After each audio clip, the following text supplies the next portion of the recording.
Dollops of enriched yeast dough, marbled throughout with cinnamon and sugar, baked in a Bundt pan and topped with a powdered sugar glaze along with purple, green, and gold colored sugar.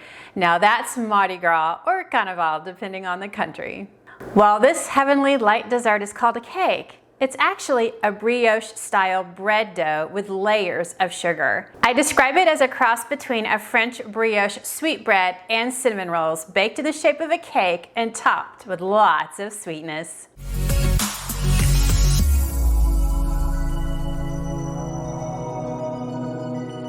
I'm excited to share my version of a traditional New Orleans style Mardi Gras cake with a unique twist of marbled cinnamon and sugar dough pieces fused together in a tall cake-like bread with the common lemon and nutmeg nuances. Let's check it out. For the ingredients, the dough consists of yeast, granulated sugar, milk, butter, salt, eggs, vanilla, nutmeg, lemon zest, and all-purpose flour. For the filling, in addition, you'll need ground cinnamon. For the glaze and colored sugar topping, you'll also need powdered sugar, lemon juice, and purple, green, and yellow decorative sugar, either store-bought or homemade. I'm using a very simple homemade version today. We'll begin by making the dough. So Mardi Gras cakes are not difficult to make. Just think of them like making homemade cinnamon rolls baked to resemble a cake. So in a measuring cup, you're going to measure out 236 milliliters, which is 1 cup of milk. And then you want to heat in the microwave for about 30 seconds until the milk reaches between that 100 and 110 degree. Measure out 100 grams, which is a half a cup of granulated sugar, and just put that in a small bowl.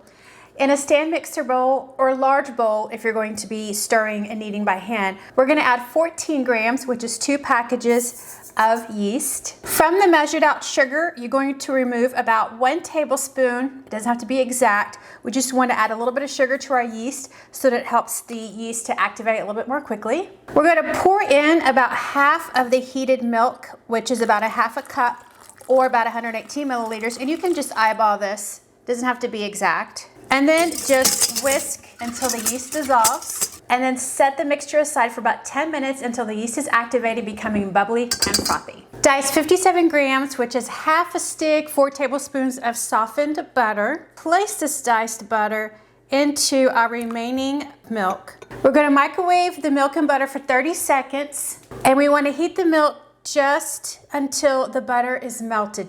Just melted. If you dice the butter first, there's a whole lot less mass to have to heat up at once, so you can pretty much get it all melted within 30 seconds. If you need to add 5 to 10 more seconds, then do that until it is, again, just melted. Because we melted our butter just until melted, it'll stay within that 100 to 110 degrees that we need our liquid in order to add to the yeast without killing it. So to this melted butter and milk mixture, we're going to add the remaining bit of granulated sugar, from which we took that 1 tablespoon for the yeast. Stir that in, and we're also going to add salt. I am using salted butter here, so I'm only going to add about 7.5 grams, which is about 1 1/4 teaspoons. If you're using unsalted butter, add 9 grams, which is 1.5 teaspoons.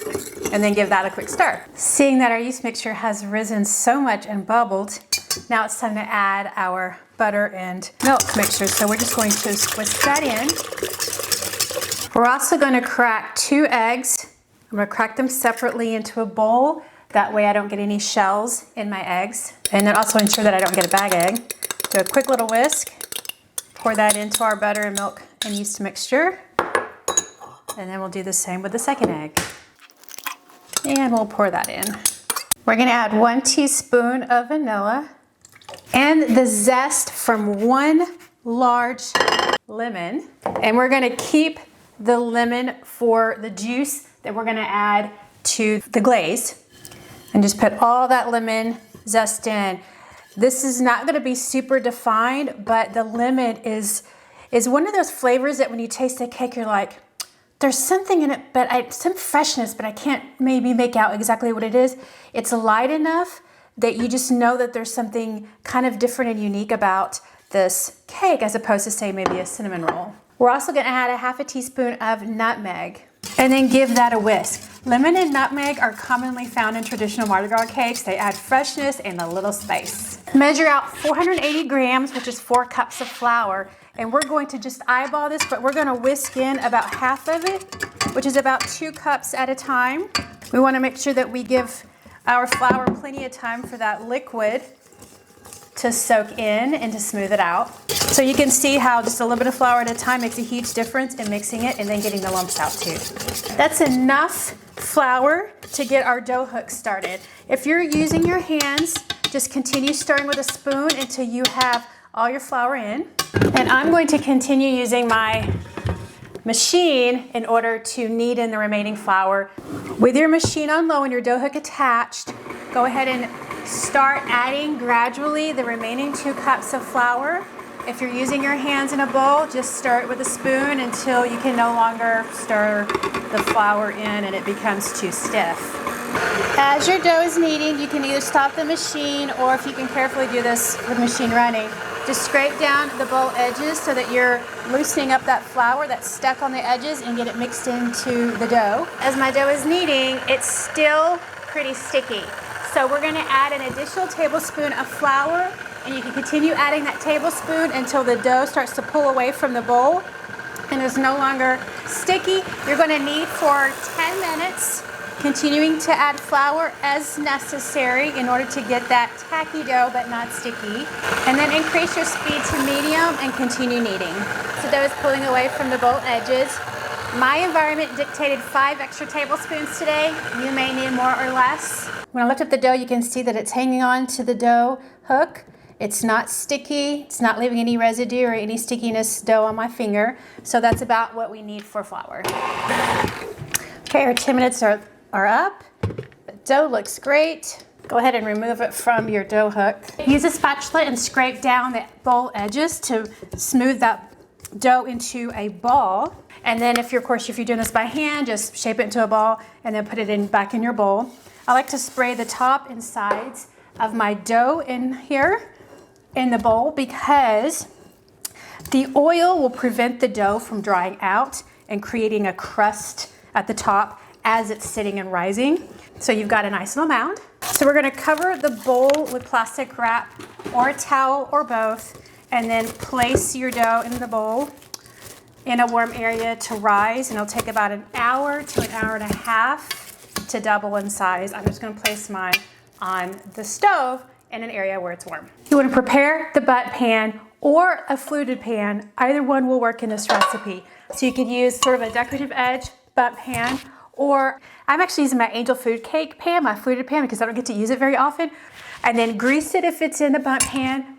If you're using a nonstick fluted pan, like what I'm using here, then you don't need to grease it. I'm not greasing this one, and my bread comes out just fine.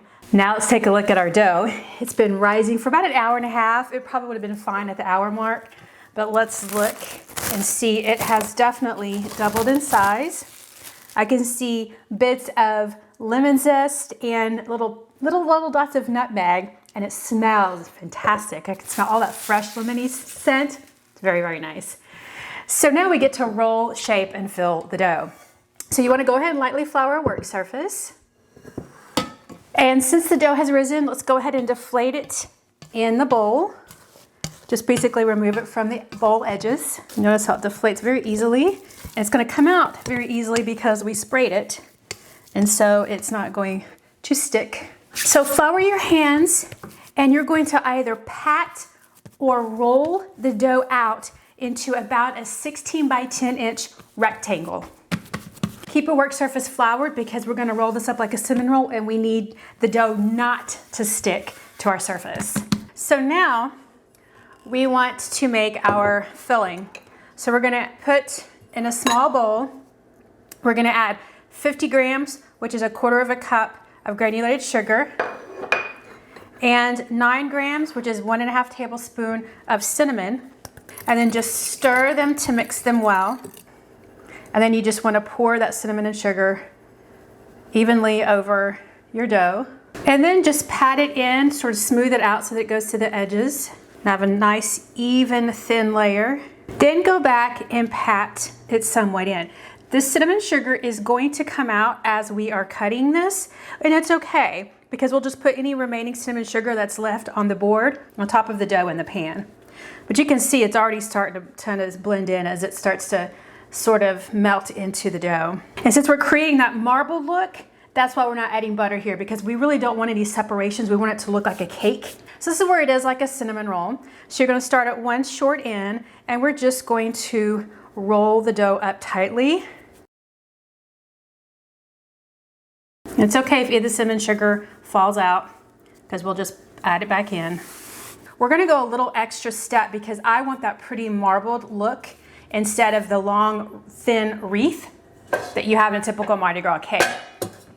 So for that tall marble cake, this extra step is you're going to use a serrated knife. Serrated is best. You want to divide the dough into 12 relatively equal pieces, and it doesn't have to be perfect. It doesn't have to be exact. Just eyeball it. So I'm going to do cut in half so that I get 6 on one side, 6 on the other. Cut in half again, 3, 6, 9, 12. So divide this into thirds, and then each roll into thirds.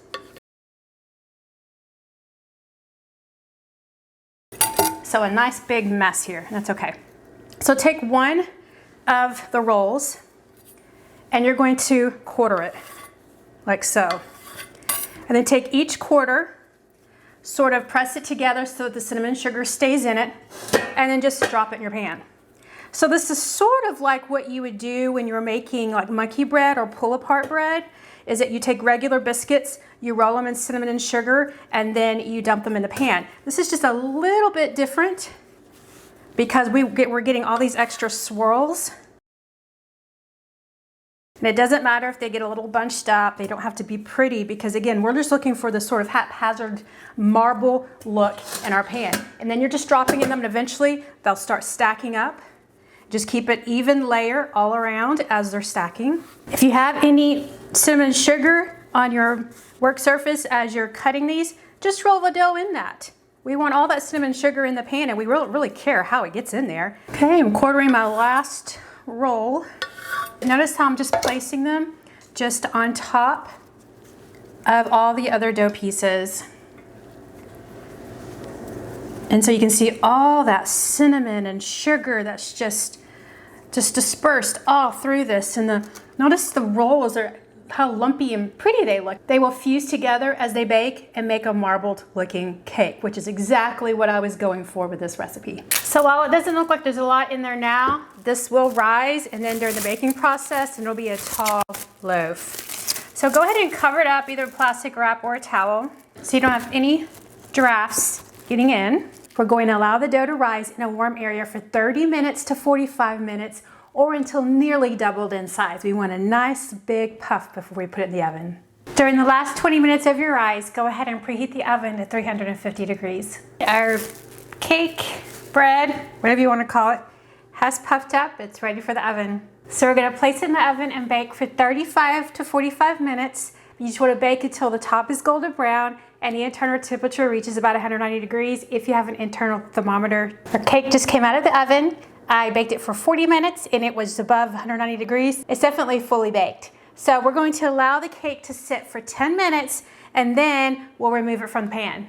After that quick little cooling, just for sake of ease, just take a knife, run it around the edge, inside edge of your pan, and then your cake should come, or bread should come right out like that. And notice how well it's baked on the top and the sides. I like that for this one, the sides are smooth because I use a straight edge pan, but I like the top is a little bumpy. It's gonna add just a little bit of texture to the look of the cake or the bread when we frost it. So we're gonna set it aside and let it cool completely before we add the frosting and the colored sugar. While our cake is finishing up cooling, we're gonna go ahead and make the glaze. So in a small bowl, we're gonna add 240 grams, which is 2 cups of powdered sugar. Add 1 teaspoon of vanilla. And using the lemon from the lemon zest that we put in the cake, we're gonna take 2 teaspoons of lemon juice and add that. We want that lemon flavor because it's traditional to Mardi Gras glaze. And we're gonna add 1 tablespoon at a time of milk until we get the glaze, the consistency that we want. We want this glaze thin enough that it will ooze down the side of the cake, but that it stays on top of the cake and it is not too runny. So it's kind of a fine line there. And you want to whisk it pretty aggressively because we don't want chunks of powdered sugar. Okay, I think that's about the consistency I want, and that was using 3 tablespoons of milk. Traditional to Mardi Gras cakes is what they call a fève, or the little baby Jesus. So in New Orleans, you'll often find a baby like one of these in a cake. You could also use any kind of a toy that's about this size. You could use an almond, you could use a bean. You just need something for someone to find in their cake. So I'm just gonna place a baby in mine. So just lift up the cake. You could poke a hole in it yourself. Actually, it was very easy. And then just shove the baby in the hole. And then when people eat the cake, you might need to warn them that there is a hidden charm inside. Place your cake on a serving platter.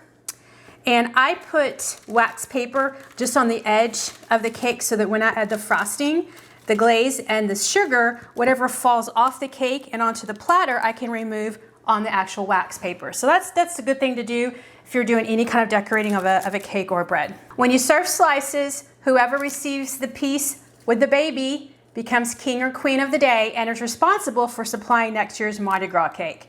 So you can give the lucky new royal a crown to wear on their head for the remainder of the day. That's typically how the baby in the Mardi Gras cake works. Just spoon the glaze over the cake. I do like to see the glaze ooze down because it gives a little bit of frosting on the side of the cake when you slice it, so you don't have it just on top, but that you have it also along the sides. Kind of spreads out the wealth there. And as it sits, the frosting or glaze will harden. You want to make sure that you get enough on the top because it needs to hold the sugar that we sprinkle, the colored sugar. I like the marbled Bundt cake because it has the bumpy top and gives it lots of texture. Check out our cake before we add the Mardi Gras sugars. I have 3 simple sugars that I actually created myself. So I just used cane sugar, and then I added yellow food coloring and shook it up in a quart-sized bag until it turned this color. It was that simple. I added green to cane sugar and shook it up into a Ziploc bag until it resembled this color. And then I mixed 6 red and 4 blue to get a sort of a purple color. These colors, we're using the standard 4 food coloring that you can get in the store for dyeing your Easter eggs. Okay, so now we want to divide them up. So these 3 colors are traditional to Louisiana Mardi Gras celebration, and they actually have a complicated history. So the choice of 3 colors might have been influenced by the typical tricolor country flags. The yellow or gold represents the medal of royalty and symbolizes power. So we're going to just add sections of each of these colors and it'll stick to the glaze. So purple is typical royal color and it symbolizes justice. So green stands for faith. Now you can use darker colors for this. You can buy them online. I just find it simpler to make it myself. So here's an aside. Did you know that LSU, Louisiana State University, and Tulane each chose 1 or 2 of these colors as their signature color? Because when these universities were picking their colors, these were what were in abundance at the time in the stores. People were preparing for Mardi Gras, so they had these 3 colors. And so Louisiana State chose gold and purple, and then Tulane snagged the remainder color, which was the green. And of course, their other color is blue, but that wasn't one of the colors of Mardi Gras. You can dive into this cake now, but it's gonna be a little bit runny with the glaze. So what I prefer to do is to let it sit. You can let it sit overnight. You can let it sit for a couple of hours. Just put like a cake top on it. Once the frosting and the sugar have solidified around your cake, then we can remove our wax paper. So, and you can tell, I mean, you can just do a touch of the frosting, and if it feels like it's solidified, then you can remove the paper. So you're just gonna slowly slide it out from underneath the cake, but you also wanna be careful that you don't get a bunch of sugar on the plate. It should come out like that. So you're gonna do this all around for each piece of wax paper. And all this does is basically just keeps your plate clean and removes any excess sugar. See? Notice how clean our serving plate looks. Our sugar to liquid ratio in our glaze was just perfect because notice we have a lot that stayed on top as well as oozed down the sides to create that beautiful striped look and will give sweet flavor to those bottom pieces. This is a sturdy bread, cuts through well. Moment of truth here. Check it out, look at the swirls, kind of marble throughout. Let's turn it around. Swirls marble throughout on that side too. Oh, looky what I found.